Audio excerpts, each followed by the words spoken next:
नजदीकी रातों में हम सोए रहे एक चादर में। আজকের ভিডিওর মধ্যে রাজ্যের সব বড় বড় সেলিব্রিটি আছে আর ব্লগের মধ্যে রোমান্টিক এবং অনেক এন্টারটেনমেন্টে ভরপুর, তাই ব্লগটি শেষ পর্যন্ত দেখবেন। আজকের দিনটা অনেক স্পেশাল কারণ আজকে আমার বন্ধু আকাশের জন্মদিন আর আকাশ আগে থেকে আমার বড় ভাইয়ের দোকানে ওয়েট করছিল তার বউকে নিয়ে।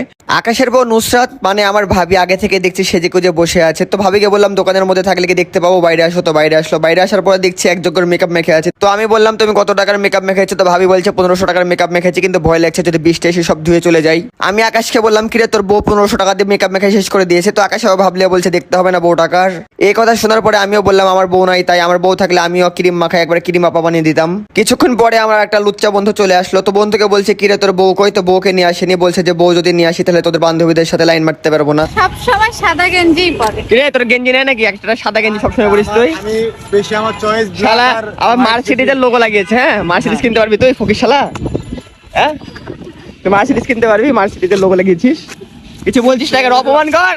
আকাশের বইয়ের হাত ধরে রাস্তা বার করছে, এদিকে আমার একটা বউ নাই বলে আমি আজকে রাস্তা বার করতে পারি না, বুকের মধ্যে আনচান করছে। এটা দেখার পরে আমার লুচ্চা বন্ধুকে আমি বলছিলাম তুই বউ লিয়ে আসিস নি, ভালো করেছিস, আমি তোর সাথে রাস্তা বার হতে পারছি। আসলে আমাদের দুঃখটা কেউ বোঝে না, সিঙ্গেলদের দুঃখ কেউ বোঝে না। সিঙ্গেলদের দুঃখ কেউ না বুঝলে একমাত্র আল্লাহ বোঝে, ওই জন্য সাথে সাথে বৃষ্টি দিয়ে দিল। আর এই বৃষ্টির মধ্যে আকাশের বউ আকাশকে ছেড়ে আমার কাছে চলে আসলো, মানে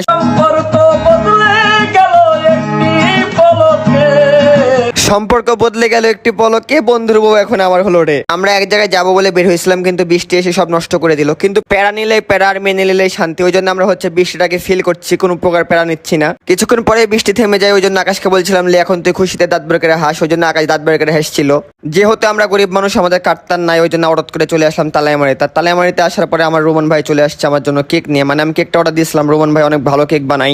আমরা বাজারের দিকে যাচ্ছিলাম, রোমান ভাই বাজারের দিকে যাবে, ওই জন্য বলে দিলাম আমাদের সাথে চলে আসতে। আমাদের রাজশাহী শহরের রোডগুলো এমনিতে অনেক সুন্দর, তারপরে বৃষ্টি হলে আরো বেশি সুন্দর লাগে, কারণ ধুলাবালি সব ধুয়ে মুছে চলে যায়।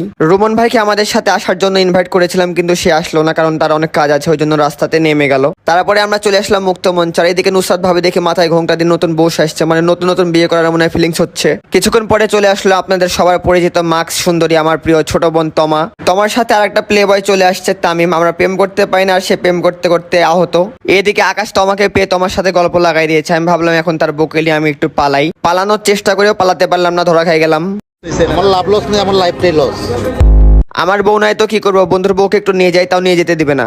মুক্ত মঞ্চে আসতে না আসতে তোমার একটা টিকটক ফ্যান হাজির, ওই জন্য তার সাথে সেলফি তুলতে ব্যস্ত, কিন্তু সেলফি তুলতে তুলতে তাকে আর ছাড়ছে না, ওই জন্য বললাম আপু ওকে নিয়ে বাসায় চলে যান, আর নিয়ে আসতে হবে না। তারপরে আমরা তোমাকে রেখে সবাই মিলে চলে আসলাম নোংর রেস্টুরেন্টে। আর এখানে আসার পরে আমার বন্ধু আকাশ তার বউকে নিয়ে রোমান্স করছে, আর আমি সেগুলোর ফটো তুলছি। ওর বউ আছে ওই জন্য ওই একা একা পিক তুলবে, তা হবে না, বন্ধুর বউ মানে আমার বোন, ওই জন্য বন্ধুকে ক্যামেরা ধরাই দিয়ে পিক তুলতে শুরু করে দিলাম। আর পিক তোলা শেষ হলে বন্ধুর বউকে নিয়ে একটা সুন্দর ভিডিও বানিয়ে নিলাম। আমার ভিডিও করা শেষ হলে তার বউকে নিয়ে দেখছি শাড়ির কুচি ঠিক করছে আর ভিডিও করছে, ওই জন্য বললাম বন্ধু বান্ধবের সাথে এরকম করিস না, কষ্ট লাগে, আমাদের বউ নাই তোর বউ আছে বলে এরকম করবি। আগে জানতাম মানুষ মানুষের জন্য, বন্ধু বন্ধুর জন্য, দেখছি এখন বন্ধু বন্ধুর জন্য না, বন্ধু এখন বউয়ের জন্য। আমার এত কিছু বলে কোনো লাভ হলো না, একটু পরে দেখছি বউয়ের আঁচল ধরে ঘুরে বেড়াচ্ছে। কিছুক্ষণ পরে আমাদের রাহাবার ভাই বাসা থেকে গেট আপ মেট আপ নিয়ে আমাদের মাঝে চলে আসছে। আমরা আকাশের বউকে বললাম আমাদের কয়েকটা ছবি তুলে দিতে। ছবি তোলা শেষ হলে ভাবছিলাম আমরা রাজশাহীতে থেকেও রাজশাহী মানে আই লাভ রাজশাহীর সামনে যে এখন পর্যন্ত ছবি তুলতে পারিনি, ওই জন্য এক ধাপ পিছিয়ে আছি। রাজশাহীতে থাকার পরেও আই লাভ রাজশাহীর পিছনে এতদিন ধরেও ছবি তুলতে পারিনি, শুধু আমি না, রাহাবার ভাই, আকাশ, আমরা তিনজনই এখানে কেউ ছবি তুলিনি, ওই জন্য জীবন যুদ্ধে এক ধাপ পিছিয়ে আছি। তো আজকে ওই ধাপটা দিব। তারপরে আমরা আই লাভ রাজশাহীর সামনে যে পিক তুলে জীবন যুদ্ধের এক ধাপ আগিয়ে গেলাম। আমাদের ঘোরাফেরা ভিডিও করা ছবি তোলা শেষ হলে আমরা চলে আসলাম বাজারে, কিন্তু আমাদের মধ্যে আমাদের একটা বন্ধু নাই। ভিডিও শুরুতে যে বন্ধুটাকে দেখেছিলেন সে বন্ধুটা এখন পরকিয়া করতে চলে গেছে অন্য জায়গাতে বউ রেখে। এইদিকে তোমা দেখছি চুপচাপ আছে, ওই জন্য ওর সাথে একটু মজা করলাম। তুই তাকাচ্ছিস কেন আমার দিকে, প্রেমে পড়েছিস?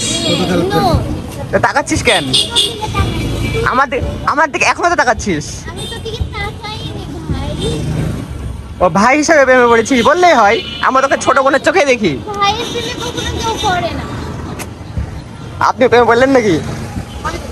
গজব বেইজ্জতি। এত বড় অপমান সহ্য করতে না পেরে চলে আসলাম হাঙ্গ্রি হিরোসে। এখানে সব বড় বড় সেলিব্রিটির মাঝে আমি এক অনাথ বাচ্চা। আমার ডান পাশে আছে রাহাবার ভাই আকাশ আর আকাশের বউ, আর সামনে বসে আছে এতিম আকবরের বংশধর। এতিম আকবরের বংশধর বললাম কারণ তারা চুপচাপ বসে আছে, এতিমের মতো কোনো কথা বলছে না। বাম পাশে আর একটা সেলিব্রিটি নিয়ে বসে আছে, চারিপাশে সেলিব্রিটির মাঝে এক আমি। তারপরে আমরা সবার জন্য চেসকেট অর্ডার দিয়ে কেক কাটার প্রস্তুতি নিচ্ছিলাম। রুমন ভাই কেকটা অনেক সুন্দর করে বানিয়েছে, কিন্তু কেকটা দেখে মনে হচ্ছে নুসরাতের বার্থডে, কারণ তার শাড়ির সাথে ম্যাচ। তারপরে আর বেশি সময় না নিয়ে আকাশ তার মুসলমানের কেকটা কাটা শুরু করে দেয়। আর রাহাবার ভাই এদিকে পার্টি স্প্রে নিয়ে ফুসফুস করছে আর গায়ে অর্গায় দিচ্ছে। আর আকাশ আমাদের সবার সাহায্য নিয়ে তার মুসলমানের কেকটা কেটে সবার আগে তার বইয়ের মুখেই তুলে দেয়। তারপরে তারা দুজন মিলে কেকটা খেয়ে আঠো করে এর মুখে ওর মুখে আমার মুখে তুলে দেয়, মানে ভালোটা দিল না এঠো করে দিল। আর সবার মুখে ঢোকানো লালা ভরা কেকটা তোমার মুখে একবার ঠাইসা ঢোকাই দিল। এদিকে রাহাবার ভাই একবার পার্টি স্প্রে আমার মুখে মারছে, একবার আকাশের মুখে মারছে, কিন্তু তোমার সাথে যেটা করলো ওটার জন্য আমরা কেউ প্রস্তুত ছিলাম না।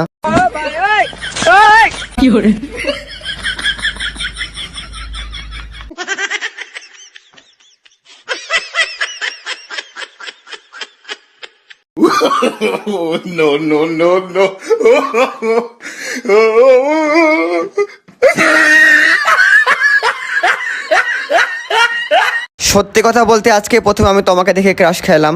हम आपको चूतिया नहीं बना रहे हैं, आप चूतिया हैं। তারপরে আমার বন্ধু আকাশের মুখে কেক ধরে ছবি তুলে কেক খাওয়ানোর অভিনয়টা শেষ করে আমি চেটে পুটে কেকটা খেয়ে নিলাম, কারণ কেকটা অনেক টেস্ট ছিল।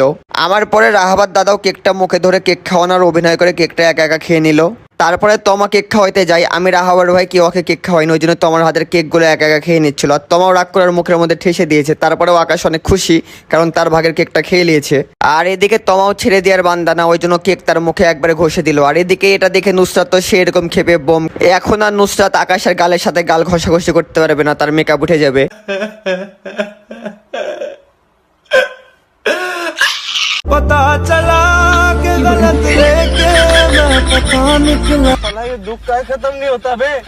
এইদিকে ইমন ভাই দেখে কেক খাইতে খাইতে নাকে মুখে ভরা একাকার, ওই জন্য ইমন ভাইকে আমি সুন্দর করে কেক খাওয়া শিখাই দিলাম। हम आपको चूतिया नहीं बना रहे हैं, आप चूतिया हैं। এইদিকে আকাশের বউ আকাশকে কেক খাওয়াই দিচ্ছে, আর আকাশের বউয়ের হাতে কেক খেয়ে আকাশ তো হেব্বি খুশি। রাহাবাদ দাদা এর আগে তোমাকে পার্টি স্প্রে দিয়ে গোসল করা হয়েছে, ওই জন্য তোমা হচ্ছে রাহাবার ভাইকে কেক মাখাইতে গেল, কিন্তু ভয়ে একটু দিয়েছে, মনে হয় ভয় করছে এবার যদি গোটা কেক ওর মুখে মাইরে দেয় তাই। এইদিকে আমাদের কেক খাওয়া হতে না হতে রেস্টুরেন্টে অর্ডার দেওয়া খাবারগুলো চলে আসছে। এদিকে ইমন ভাই ভিডিও করছে, ওই দিক থেকে রাহাবাদ দাদা ভিডিও করছে, আর তোমা চুপচাপ বসে থেকে খাবারগুলো দেখছে কখন খাবে। আমি খাবারগুলো দেখছিলাম আর আমার জিভাতে পানি চলে আসছিল, কারণ একদম ফ্রি খাবার দেখলে আমার জিভাতে এমনি এমনি পানি চলে আসে। এদিকে আকাশ খাওয়া শুরু করে দিচ্ছে, নুসরাত আবার ভালোবাসা দেখায়, চামচ দিয়ে খাওয়াই দিচ্ছে। আরে ভাই বউ না থাকলে যা হয় আর কি ভাই, আমাদের তো বউ নাই ভাই, আমাদের এগুলো দেখতেই হবে। সবাই খাবে আর আমি বসে বসে দেখবো তা হবে না, ওই জন্য আমিও খাওয়া শুরু করে দিলাম। আর এদিকে রাহাবাদ দাদা তো আগে প্লেট লিয়ে অন্যদিকে চলে গেছে, মানে ওর খাবার যেন কেউ না খাইতে পারে ওই জন্য। আর না হলে হয়তো আকাশ আর আকাশের বইয়ের প্রেম দেখে রাহাবাদ দাদারও কষ্ট হচ্ছে, ওই জন্য দূরে সরে গেছে, কারণ আমার মতো ওরও কষ্ট হতে পারে, ছেলে মানুষ তো। আর আমার সামনে বসা ইমন ভাই আগে রাইসগুলো সব খাইয়ে ফেলেছে, পরে হাত দিয়ে চলে মাংসটা খাচ্ছে। আর আকাশ তো পান্তা ভাত মাখানো করে মাখায় মাখায় সব খাইয়ে ফেলেছে, মানে গ্রামের চাচাতো ভাই প্রথম যখন রেস্টুরেন্টটা খাইতে আসে। আমাদের সাথে শুধু গ্রামের চাচাতো ভাই নাই, চাচাতো বোনও আছে, আর সেটা কি আপনারা ভালোভাবে দেখতে পাচ্ছেন। হাত দিয়ে তুলে তুলে খাদকের মতো খাইয়ে দেয়, সবাই চুপচাপ বসে আছে, কিন্তু আমরা চামচ দিয়ে খাচ্ছি, ওই জন্য খাওয়া এখনো শেষ হয়নি। সবাই পেট ভরে খাওয়া দাওয়া করে অনেক ক্লান্ত, ওই জন্য সবাই রেস্ট করছে। আর আমার পাশে কিরিম আপা বসে আছে, কি যেন ভাবছে জানি না। জাতির ভাবে ক্রিম আপা, তার থেকে তার ক্রিম গুলো বেশি দেখা যাচ্ছে। এগুলা বলে না, কেন নেই, কেন বলবো না, এগুলা ভিডিওতে বলবা না। আজকের ভিডিওটা এ পর্যন্তই ছিল, দেখা হবে পরের ভিডিওতে। তো গাইস টাটা, আকাশের জাঙ্গিয়া ফাটা, bye bye tata good bye.